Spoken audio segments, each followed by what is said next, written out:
This is Joe Gallo with Cathar Protection Solutions. We're going to be talking about today the importance of removing the existing dope and Teflon tape on the threads of the Excalibur Shield. We'll go through the materials needed. You would need to this, tools, solvents, and then onto the removing the thread dope and tape for the Excalibur Shield. So right here we have two types of brushes, a wire brush, a brass brush, some picks to remove and pick at the threads. We have a reusable container. Use solvent of your choice. This can be refilled with solvent of your choice and then also pressurized with a little tank. You can also choose to go to your local store and buy any type of brake cleaner, hardware cleaner to clean the Excalibur Shield. Now, this right here, we had just simulated that we took off this Excalibur Shield from a pipeline, and it's got some thread dope, some stainless steel tape, Teflon tape, and then we're gonna proceed to remove that and inspect the threads of the Excalibur Shield.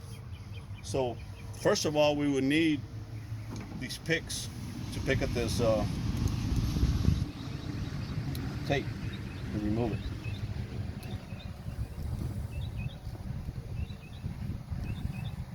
But once you get it going, it's real easy for it to come off.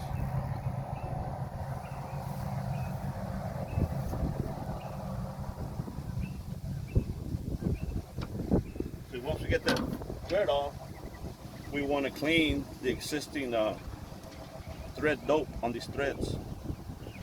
Take a rag, clean it. Take my brass brush, go through it. And take my wire brush.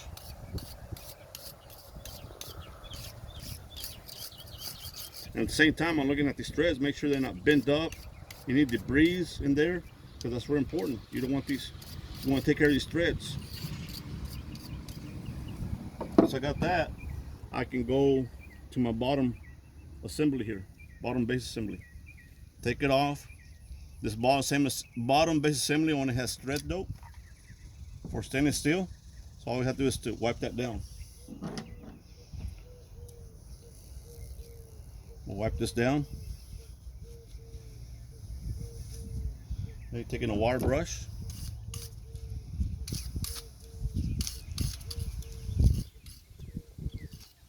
And there's still, if there's just some left, you can go back to your aerosol tanks and hit it with some solvent on these threads.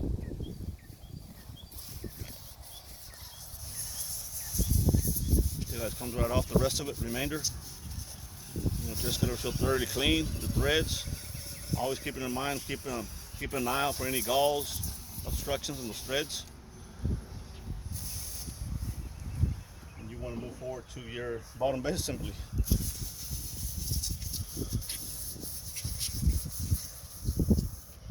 And now right there, we're ready to go. Once it dries up, we're ready to go back and reinstall the thread dope, the stainless steel Teflon tape, for reinsertion, another exposure. Thank you.